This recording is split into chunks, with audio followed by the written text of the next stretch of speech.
taking up space! Woo! Let's not minimize this. Let's celebrate female astronauts. That's the other thing. There has been female astronauts. Let's not minimize this. The 11-minute space flight that was touted as some kind of divine feminine gift to humanity. It's this most amazing feat ever for mankind. Womankind. That was one small step for womankind, one giant leap backwards for mankind. Katy Perry jumped out of the aircraft and kissed the ground in a painfully cringe moment that has been roasted online. I'm honestly still recovering from the secondhand embarrassment watching that space trip unfold. What were they even doing up there? 10 minutes in the air, and suddenly it's a historic mission. The internet didn't hesitate. People were roasting it like it was the cringiest Oscar performance of the year. Katy Perry stepping out of the capsule and literally kissing the ground? Yeah, that moment got obliterated online. It wasn't space exploration. It was a glorified roller coaster with Wi-Fi and cameras. And yet, somehow, it became this whole performative thing. Katy's out here acting like she saw the secrets of the universe in 11 minutes. You'd think she unlocked spiritual enlightenment or solved global warming mid-orbit. Suddenly, she's giving these weirdly profound interviews about love, connection, and how space changed her forever. She's practically auditioning to be a guru now. Like, girl, you took a very expensive Uber to the edge of space and back. Relax. And here's the kicker. They keep trying to market this whole trip like it was some revolutionary moment for women, which, sure, we love celebrating milestones. But let's be real. Female astronauts have existed for decades. This wasn't that. This was a group of celebrities jumping onto a billionaire's pet project, dressed up as empowerment. And Joe Rogan? He was not having it. His reaction?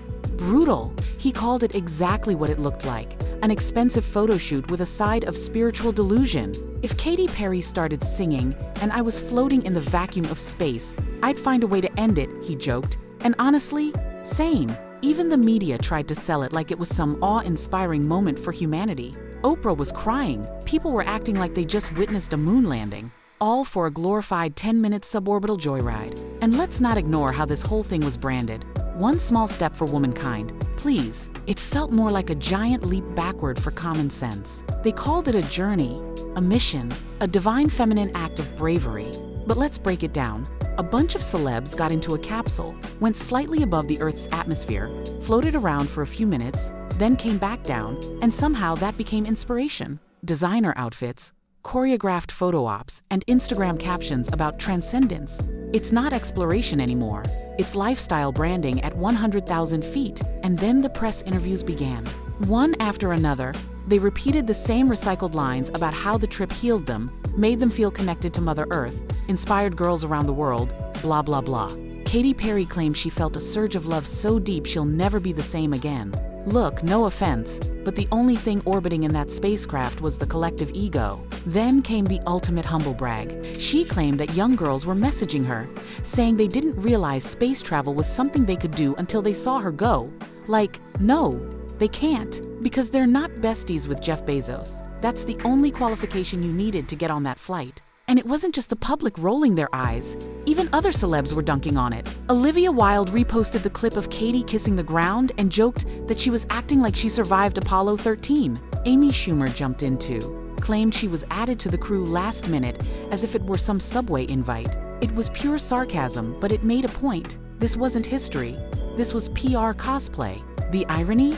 These same women were insisting that people take the mission seriously, that it wasn't just a ride, that calling it a ride was insulting. Gayle King was practically lecturing people on social media, demanding everyone refer to it as a journey instead, not a joyride, not a photo shoot, a spiritual awakening that just happened to cost millions. Gayle even posted this emotionally charged video where she talked about how the trip inspired her daughter and would inspire women around the world. She brought a daisy on board as a symbol of love and said she might finally get her ears pierced now because she's feeling brave. Like, what are we even talking about anymore?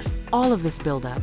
And when you look at the actual footage from the flight, it's just 6 women floating in zero gravity, grinning at each other, holding flowers, and giving dramatic speeches about how they're changing the world. And this isn't hate. It's just that the entire thing was framed like a sacred quest for gender equality, when in reality it was more like a deluxe influencer getaway. Let's pause for a second and ask, What does it mean to be called an astronaut today? Is it still about enduring brutal training, risking your life, and pushing scientific boundaries? Or has it become a title you buy with a black card and a blue check? Because none of the people on that flight had any technical role. The entire mission was remotely controlled. They didn't press a single button. But sure, let's keep calling them astronauts. Even Martha Stewart jumped in. Yes, Martha, and posted an old video of herself in zero gravity, trolling Katy with one of her own lyrics. It was kind of legendary. When your peers start mocking you, not subtly, but publicly, it's usually a sign that your inspirational moment may have missed the mark. And it got worse. One by one, more celebs joined the roast, some sarcastic, some deadpan, but the message was the same. This wasn't a revolutionary act. It was a sponsored selfie with extra steps. A few days of basic capsule entry training doesn't make you a trailblazer. You didn't walk on the moon. You didn't even orbit it. You floated for a few minutes and came back with a gift bag. And while the trip was being defended as symbolic, most people saw it for what it was, a billionaire-funded vanity tour. Something designed more for headlines than humanity. The fact that Gayle King, Katy Perry, and company were insisting it was anything else just added to the cringe. But the best part, it didn't stop at public mockery. Even other celebrities, who usually mind their own brand image, couldn't resist taking jabs. It's rare in Hollywood for stars to mock each other directly. Most keep their shades subtle, passive-aggressive, or buried in PR-friendly language. But this was straight-up roast mode. Celebrity on celebrity shade, the kind you rarely see unless someone's career is in freefall. It was wild to watch. The internet had a field day. Memes were flying. Tweets joked about how the only thing orbiting that day was their ego. People were comparing it to Disneyland rides, saying you could replicate the whole mission by strapping into one of those theme park simulators, taking a selfie, and then telling your followers it changed your life. Meanwhile, Katy Perry was out here performing like she just got back from Mars. There were interviews where she talked about how deeply she was moved. She described the silence of space, the sacred connection to Earth, the overwhelming feeling of unity. She even brought up her daughter Daisy and said the trip made her want to be a better mother, a better human. Someone who can now face her fears, like finally getting her ears pierced. No joke, all of that for 10 minutes in space. 10 minutes. Now, was it cool? Sure, suborbital flights are a scientific marvel, but let's not pretend this was Apollo 11. They didn't pilot anything. They didn't conduct experiments. They didn't explore. They sat in a seat, got launched, floated, and came back down.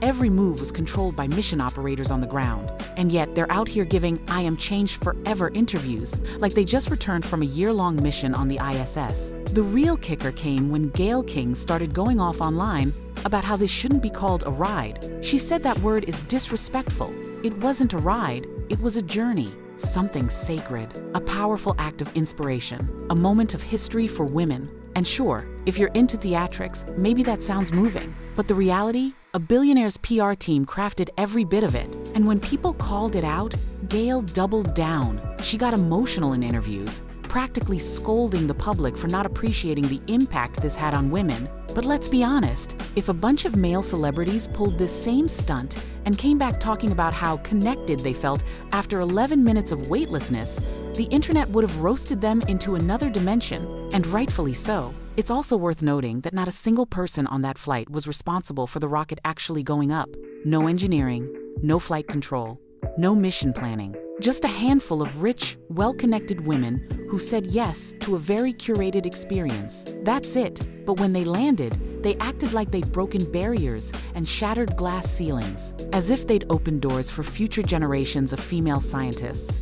When really, all they opened was Jeff Bezos's wallet. This is where Joe Rogan's commentary really cut through. He wasn't just mocking for laughs. He was pointing out how tone-deaf the whole thing was. The theatrics, the staged empowerment, the bizarre attempt to label it as feminist progress. And he wasn't alone. The mockery wasn't just coming from the usual critics. It was coming from within the industry, which is rare. Usually, celebs' close ranks. They don't cannibalize each other. But in this case, even the Hollywood echo chamber had enough. Because deep down, everyone knew this wasn't about advancing science. This wasn't about inspiring young girls. It was about clout, influence, optics. It was about being able to say, I went to space on a podcast or talk show, and maybe land a better brand deal because of it. But the damage didn't stop with public opinion. Even major legacy media outlets had to acknowledge the backlash. Some tried to spin it, of course, but others just couldn't ignore the absurdity anymore.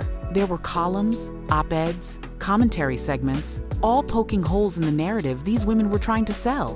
The contrast between what they claimed it was and what the public actually saw was too wide to ignore. The truth is, people aren't dumb. They can smell manufactured inspiration from a mile away, and this whole trip reeked of it. From the polished social media posts, to the meaningful flowers, to the post-flight interviews about courage and transformation, it was textbook influencer marketing, just with more altitude. And still, they clung to the narrative. "We weren't taking up space, we were making space," one of them said. That line alone got obliterated on Twitter. People were like, "You're already taking up too much space." It became a whole meme. The self-importance was just too much. And if there was any lingering doubt about how hollow this whole thing was, the final nail came when people started asking, what exactly did this mission achieve? What changed down here because they went up there? Did they conduct research? Did they raise awareness for some global issue? Did they even share any insights about space? Number? What we got instead was a lot of floating, some flower holding, dramatic monologues, and a flood of content that felt more like a perfume commercial than a space mission. Let's not forget, the entire capsule was remotely piloted. These weren't astronauts by any traditional definition. They didn't train like astronauts. They didn't operate anything. They didn't even know how to get in and out of the capsule on day one. Their 2-day training was basically learning how to buckle a seatbelt in zero gravity. And still, they came back and started talking like they were pioneers. It was marketed as historic, the first all-female crewed flight. But again, that word crew implies responsibility. These women were passengers, guests, VIPs invited to float and pose and cry on camera, and the public saw right through it. Joe Rogan and others weren't just being mean, they were reflecting what the majority of people were already thinking. There are real astronauts out there, risking their lives on ISS missions, running science experiments, maintaining spacecraft systems. Then you have this, a handful of millionaires being treated like heroes for holding hands in zero gravity. Lauren Sanchez was in tears during the trip, not from fear or awe, but from what she described as overwhelming emotion. "I just want to keep hugging you,"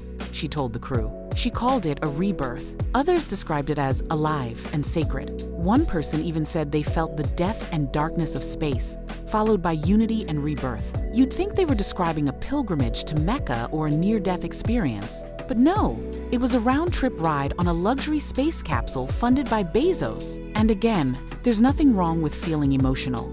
But when you dress it up like it's a revolutionary act, it becomes mockable, especially when it's wrapped in the aesthetic of elite privilege. Because, let's be honest, this was always about optics, space as a backdrop for self-branding.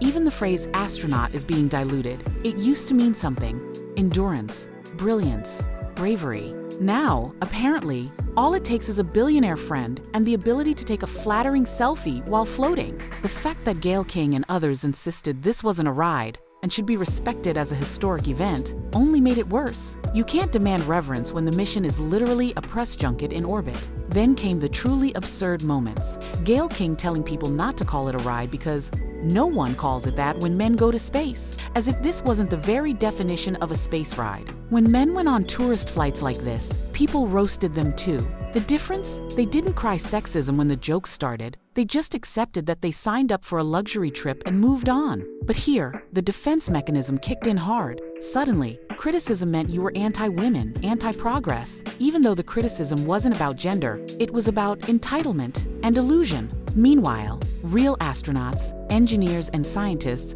were noticeably quiet, probably because they didn't want to get dragged into the PR circus. They knew this wasn't the same thing. And the more this crew tried to equate themselves with real pioneers, the more they alienated people who actually work in the field. The hypocrisy didn't stop there. Social media exploded when people realized that Gayle and the rest were calling this a feminist milestone while wearing designer spacesuits, flying on a private rocket, and giving exclusive interviews to elite outlets. It was performative empowerment, flashy, empty, and wildly disconnected from the average woman's reality. Because here's the real question. If this trip was about representation, why weren't everyday women invited? Why not a scientist, a teacher, a student? Why not make it a scholarship program or a global selection process? Why just celebrities and media figures? That's what people were asking. If you truly wanted to make history, wouldn't you open the doors to people who'd never otherwise have the chance? Instead, we got Instagrammable symbolism, carefully scripted speeches, emotional sound bites, branded moments of sisterhood, and then back to regular programming. The same people who took this journey for self-empowerment were soon back to promoting products, dropping sponsored posts, and showing off red carpet looks. This wasn't a mission. It was a marketing campaign disguised as a milestone. And it's telling that the backlash didn't just come from one side. It wasn't political. It wasn't ideological. It was universal. When people from all walks of life, men, women, young, old, start clowning you in unison, it's not because they're haters, it's because the disconnect between what you're saying and what you actually did is too big to ignore. That's why Joe Rogan's voice stood out. He said what others were too careful to say, that this was a joke, a PR stunt dressed up as progress, a reminder that in 2025, the fastest way to claim empowerment is to book a luxury experience, cry about it, and then demand everyone else call you a hero. By now, even the most supportive media outlets were struggling to spin it. The narrative wasn't sticking. People weren't buying it. And worse, other celebrities started to distance themselves. The same industry that thrives on carefully curated public images suddenly realized this was not the empowerment win they thought it would be. It was quickly turning into a full-on parody. And that's when the mask really started to slip. Gayle King was seen online, still trying to defend the mission, getting emotional in every interview, scolding critics for not understanding how powerful the moment was. But the more she talked, the clearer it became. This wasn't about inspiring girls or breaking boundaries. It was about control, about framing the narrative, about making sure everyone remembered their names in connection with something historic, even if there was nothing groundbreaking about it. One line in particular summed it all up. She said, "We weren't just taking up space, we were making space." That quote got obliterated. People made memes, TikToks, parody videos. The internet has a way of exposing self-importance like nothing else. And when that kind of viral ridicule begins, it's over.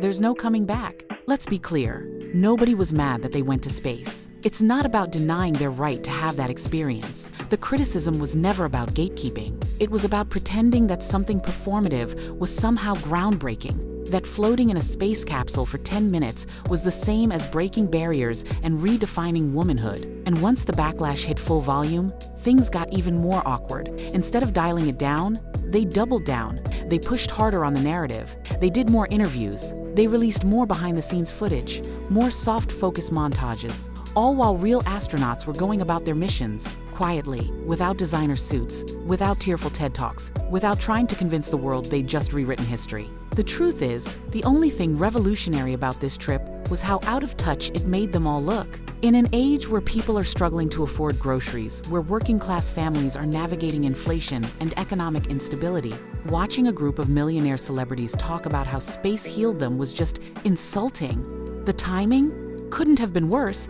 The tone, completely misread. And when people pushed back, they got scolded, mocked, dismissed, as if the public should have just clapped, nodded, and posted hashtags about girl power without asking any real questions. Even worse, some of the women involved started using criticism as proof of sexism, which only made things worse. It shifted from being a tone-deaf PR moment to an actual culture war flashpoint. Suddenly, if you laughed at the mission, you were against progress. If you rolled your eyes, you were part of the problem. This framing, this manipulation of criticism into bigotry, is exactly what turned public opinion so sharply against them. Because people can tell when they're being played. And when a billionaire-funded influencer vacation gets passed off as a civil rights moment, it's not just disingenuous, it's offensive, especially to the women who've actually made history in STEM, in aerospace, in leadership, without a camera crew in their face and a press team massaging every quote. As if to prove the absurdity of it all, one segment showed Katy Perry holding a daisy and talking about how the experience made her realize she has so much love to give. To the earth? To her daughter? To the universe? Beautiful sentiment, sure. But when paired with the rest of this tone-deaf PR parade, it landed like a blooper reel clip. The Blue Origin crew didn't just take a trip. They took a detour into delusion. They expected applause, reverence, and admiration. But what they got was a massive mirror held up to their own privilege. And that's why this entire space mission collapsed under its own weight. Not because people hate women, not because people don't support progress, but because the audience they were trying to inspire saw through it from the jump. In the end, the mission didn't elevate the conversation about gender or space. It diluted it. It made the idea of space travel seem less about exploration and more about exclusivity. It turned what should be an awe-inspiring achievement into a viral punchline. And the lesson here? If you're going to use something as vast and profound as space to make a statement, make sure your message is actually rooted in something real. Because in the court of public opinion, no amount of zero-gravity floating, teary speeches, or flower symbolism can save you from becoming the internet's next meme. And if you enjoyed watching the video, stick around, because what comes next, you're not going to want to miss it. So don't forget to like and subscribe.